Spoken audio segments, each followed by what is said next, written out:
আসসালামু আলাইকুম। ওয়ালাইকুম আসসালাম। আমার নাম রেজওয়ানা, আর আপনাকে প্রশ্নটি করার সুযোগ পেয়ে আমি আনন্দিত। আপনাকে অনেক আস্তে শুনতে পাচ্ছি। আমার অনেক বান্ধবী আছে যারা তাদের অনেক সমস্যার কথা আমাকে বলে। এর বেশিরভাগই হলো বিয়ে সম্পর্কিত। অনেক সময় বাবা মায়েরা সন্তানদেরকে বিয়ে করতে বাধ্য করে থাকে। সামাজিক রীতিনীতির কারণে, অথবা ছেলে শিক্ষিত, বিত্তশালী, বাড়ির মালিক, ভালো চাকরি করে, এই সকল বিষয়ের জন্য। আমার প্রশ্ন হলো, বাবা মায়েদের কতটুকু অধিকার আছে সন্তানদেরকে বিয়েতে বাধ্য করার, বিশেষত এমন বিয়ের ক্ষেত্রে যেখানে মেয়ের সম্মতি থাকে না? ওকে, প্রশ্নটি শেষ হয়েছে? প্রশ্নটি এতটুকুই, তাই না? ঠিক আছে, আমি পরিষ্কারভাবে বলছি, ইসলামে কারোরই অধিকার নেই কাউকে অন্য কারো সাথে বিয়েতে বাধ্য করার। আর যদি একটি বিয়ে সংঘটিত হয় যাতে উভয় ব্যক্তি যারা বিবাহ বন্ধনে আবদ্ধ হচ্ছেন তারা যদি তাদের নিজের 100% স্বাধীন ইচ্ছায় বিয়ে না করেন, তাহলে সেই বিয়ে বাতিল হয়ে যাবে। আল্লাহর কাছে এটা বৈধ বিয়ে হিসেবে গণ্য হবে না। এটা আসলে একটা প্রধান মূলনীতি। বিয়ে হলো একটা চুক্তি। আমাদের ধর্মে এমন চুক্তি বৈধ এখন যাতে কেউ প্রবেশ করে তার নিজের স্বাধীন ইচ্ছায়। এখন বাবা মায়ের আনুগত্য করতে হবে, কিন্তু বাবা মায়েদের কোনো অধিকার নেই তাদের মেয়েকে এমন কাউকে বিয়ে করতে বাধ্য করার। বাবা মায়েদের এমন কোনো অধিকারও নেই তাদের মেয়েকে বিয়েতে বাধ্য করার জন্য এই ধরনের মানসিক চাপ প্রয়োগ করার, যেমন এটা আশীর্বাদ স্বরূপ এসেছে আর তুমি আল্লাহর কাছ থেকে আসা আশীর্বাদ ফিরিয়ে দিচ্ছ, এই আশীর্বাদ ফিরিয়ে দেওয়া তোমার জন্য হারাম। এই ধরনের সকল কথাই নিরর্থক। ইসলামের সাথে এর কোনো সম্পর্ক নেই। ইসলাম এসেছে মানবতার মুক্তির জন্য এবং ব্যক্তি সত্তাকে মুক্তি দেওয়ার জন্য, আর এটা সন্তানদেরকে দাস দাসীতে পরিণত করেনি। এরকম অবস্থা আমাদের কন্যা সন্তানদের জন্য অবমাননাকর এবং এটা বন্ধ করতে হবে। আমার জানা নেই এটা কোত্থেকে এসেছে, হয়তো এটা এসেছে অন্য কোনো ধর্ম থেকে, কিন্তু এটা ইসলাম নয়। ইসলামের এর সাথে কোনো সম্পর্ক নেই। উপরন্তু এটা ইসলামের উপর একটা আক্রমণ। নিঃসন্দেহে এটা ইসলামের উপর একটা আক্রমণ। বিয়েটি বাতিল বলে গণ্য হতে পারে, বিয়েটি অকার্যকর এবং অসার বলে গণ্য হতে পারে, কারণ এটা একজন নারীর স্বতঃস্ফূর্ত স্বাধীন মতামতের ভিত্তিতে সম্পন্ন হয়নি।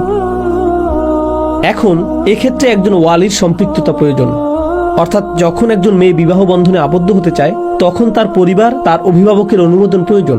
কিন্তু প্রকৃতপক্ষে এটা চূড়ান্তভাবে মেয়েটির ইচ্ছাধীন যে সে বিয়েতে ইচ্ছুক কিনা। সে বলবে হ্যাঁ, সে বলবে না, আর সেই না বলাটি প্রকৃতপক্ষেই তার কাছ থেকে আসতে হবে।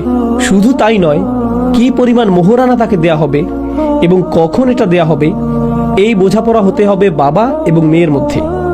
আর আরো সামনে গিয়ে আমি বলতে চাই, আমি পরোয়া করি না যদি এজন্য আমি বিপদে পড়ি, কারণ সত্যকে সত্য হিসেবেই উপস্থাপন করতে হবে।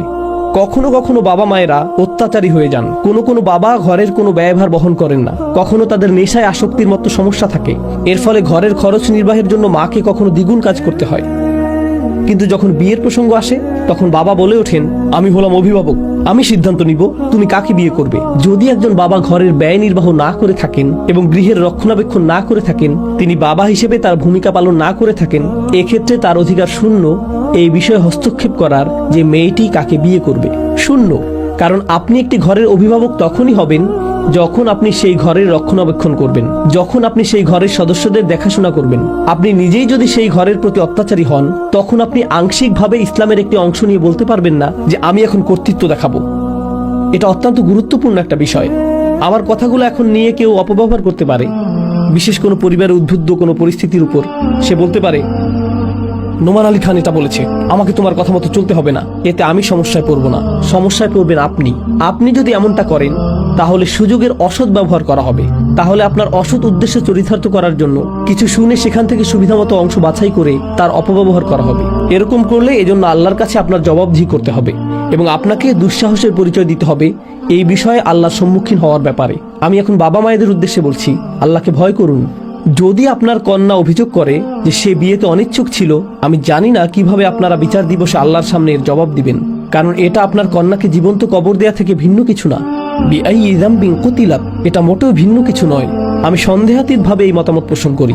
আমি নিজেও কন্যা সন্তানের পিতা, আর আমি এটা 1,000,000% কনফিডেন্স সহকারে বলছি।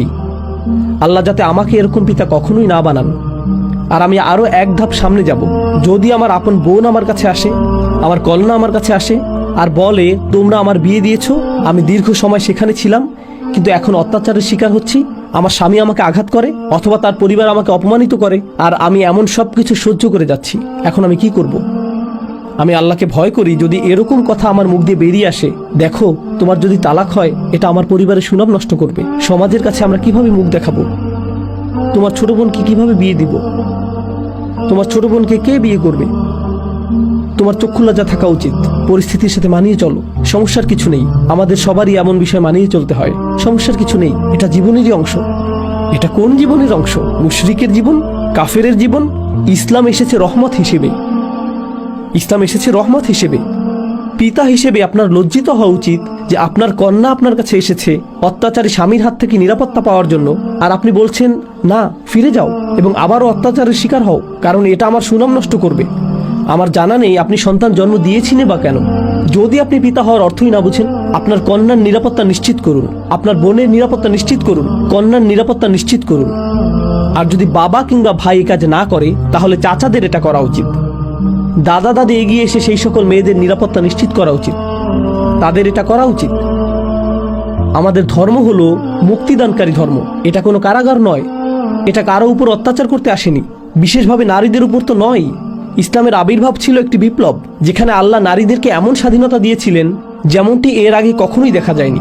আর আমাদের এই সময়ের দুঃখজনক বিষয় হলো আমরা এক্ষেত্রে ইসলামকে, আল্লাহর বাণীকে মারাত্মকভাবে অপব্যবহার করি এবং রসুল সাল্লাল্লাহু আলাইহি সাল্লামের বাণীকে অপব্যবহার করি এবং বিয়ে, তালাক, মোহরানা নিয়ে ইসলামের এমন রূপ উপস্থিত করি যার সাথে প্রকৃত ইসলামের কোনো সম্পর্ক নেই। এটা আমার অদ্ভুত মনে হয়, এটা আমার রক্তে আগুন ধরিয়ে দেয়। পুরো আলোচনাটিতে আমি রাগান্বিত হইনি, কিন্তু এটা রাগান্বিত হওয়ার মতো বিষয়। আপনাকে ধন্যবাদ প্রশ্নটি করার জন্য, আসলেই ধন্যবাদ। কারণ যে কোনো মেয়েকেই বাধ্য করা হোক, আমি তাকে আমার নিজের মেয়ের চেয়ে অথবা বোনের চেয়ে ভিন্ন মনে করি না।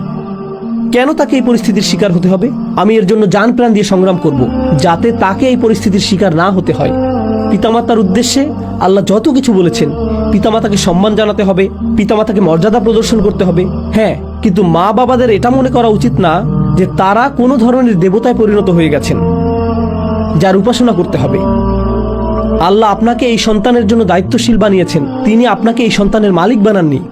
আমি জানি না কোন ধর্ম এটা, কিন্তু এটা ইসলাম নয়। দুঃখিত, আমি কিছুটা রেগে গিয়েছি, কিন্তু এই বিষয়টা রেগে যাওয়ার মতো। আপনার প্রশ্নের জন্য ধন্যবাদ।